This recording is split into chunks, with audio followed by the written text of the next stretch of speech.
So let's look at some sample code and see the try catch in action. Okay, so here I have the code that was similar to the PowerPoint slides, nothing new here. This was the original where we're getting in a value from our user for the denominator, and for the numerator we're going to create a expression result and then print out the result. And of course we already know what's going to happen if the user puts in 0, so I'm just going to run that just to verify. So enter in a numerator, let's say I put in 10, and let's say I put in 5, and of course everything works great that way. And then if I put in a 10 and then 0, we're now getting that division by 0 problem, so we're going to get an exception that's thrown, and we're immediately going to be kicked out of our code. And so let's just look at this to see what we've got going on here. So we sort of ignored some of this because we didn't really understand what was going on with it before, I'm guessing. But now we can start to pay attention a little bit more to the error that's given to us. And we're getting that we've got this arithmetic exception, and then this verbiage, divide by 0. Here is the name of the method that threw the error. So our main method in this case threw the error. This is the name of the file that the main method is in, the trycatch.java file. Yep, that's true. And this is the line number that threw the error. So if I look on line 15, sure enough, in my trycatch Java file and the main method, line 15, this is the line that threw the error. So this helps us in trapping or troubleshooting. We'll know where, especially when we write lots of lines of code and maybe lots of methods and classes. This tells us exactly who was upset about something that happened. And so let's see what we can do from here. All right, so let's try to do a try catch. Now that I know that the arithmetic exception is the class that failed, in fact, I'm just going to copy that so I don't have to type that again. Control C. Okay, I'm not very good with spelling, as you know, on the fly while I'm trying to make videos. Okay, so now let's create a try catch. So what I'll do is, let's say, let's just do it here for now. So I'm going to create a try, and remember that try, well, let's move this here. Okay, so what I'm suggesting here is, and I know that I have a red squiggly line, we're going to get to that.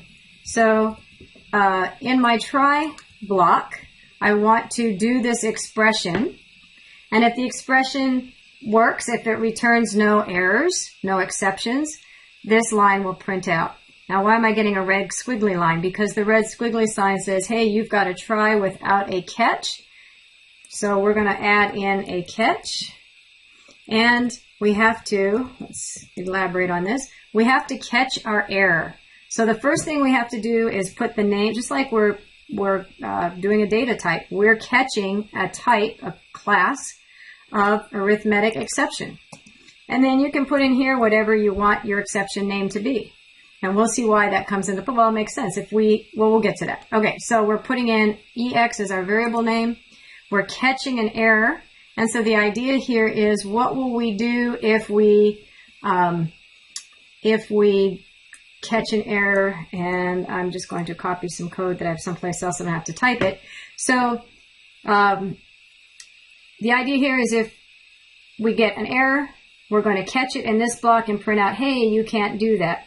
Okay, and then just for demonstration, I'm going to put some code after this catch block so we can demonstrate that how all of this works. Okay, so first of all, let me just run them both and we'll see what happens, and then we'll debug it.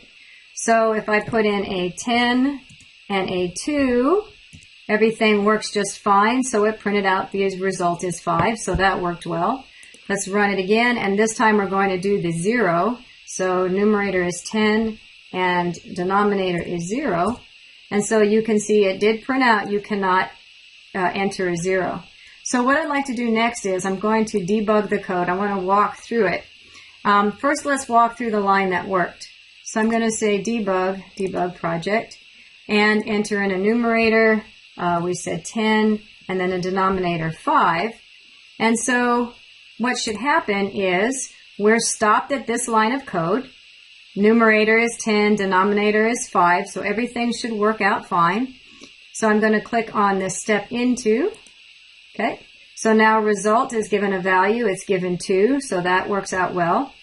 I don't want to go into this print line method, I'd like to skip it. So I'm going to choose this option that says step out, which means that go ahead and run the method and then come back to where the code called the method from, which is what I'm sitting on. So I can see that the result is to ran. And then what's important to note is the catch block got completely skipped, and the next line of code, code complete, ran. So everything worked the way I had hoped. Now let's do the same thing, but let's put in the 0 and watch the order of things here. So again, I'm going to do debug project. Enter numerator is 10, denominator is 0. Okay, so I'm stopped on this line of code where the numerator was set, the denominator was set. And so now I'm going to step into this line of code. Notice that result never got a value. That's because an error was thrown from this statement, from this calculation. So notice that this system out print line was ignored. So as soon as the error is encountered, all the subsequent lines of code will be skipped and it will go directly to the catch. So if there's ever any code in here, it won't be executed. It's not going to, the catch isn't going to come back.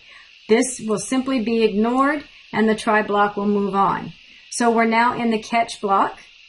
We have an arithmetic exception that's been put into this variable EX. And so we can see that we're going into that method. I don't want to run the print line code, so I'm going to step into that so it'll run without it. And then you can see that the code complete ran. So it's really important to realize that as soon as in my try block, if an error is thrown, the rest of the lines in that try block will never be executed unless we're in a loop and we run it through again, which you can do, and we'll see that in a minute.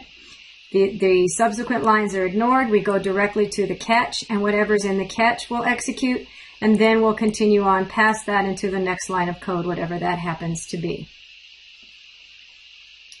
Okay, so now that we have, when I select that, now that we have this EX captured, we don't have to print this out.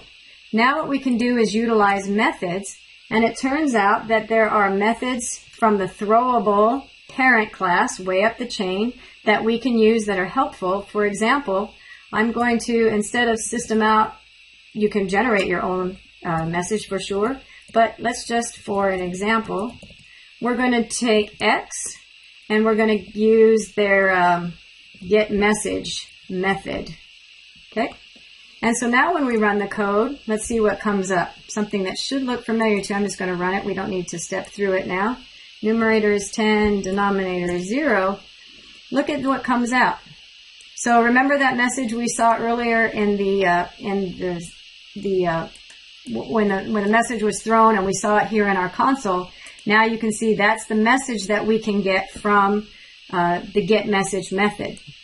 So you can use the exceptions error message, or you can write your own. Now there's lots of other things that we can get, but in the short run, this is what we're going to do. And so then I suppose we could get a little fancier. That's the basic of the try catch. Let's just get a little fancier. Let's keep them in this loop until they put in the correct. Let's see. So let's do something like I don't know, Boolean valid equals false, and then maybe we'll say while not valid, and then we're going to print out. We're going to do all of that. Maybe not that. Let's, well, valid, let's just do this part. Okay. And so now we'll keep them looping, letting our try catch the error, but keep them looping until they put in a valid value, valid denominator. And then maybe here we'll have to reset valid equals to true. Remember that this is only going to execute if this line does not throw an error. So if this doesn't throw an error, that means they put in something valid, and we can put valid equal to true, and that'll take us out of this loop. So let's verify that that works. So let's say we entered a 10 and we entered a 0. Sure enough, we got the error message that we expected. And now we're back into the beginning of the loop, asking for another denominator. This time I'll do it correctly. So the catch block was ignored, valid was set to true, and we got out of the loop and printed out our code as complete. So that's the beginnings of catching, throwing and catching errors with our try-catch block.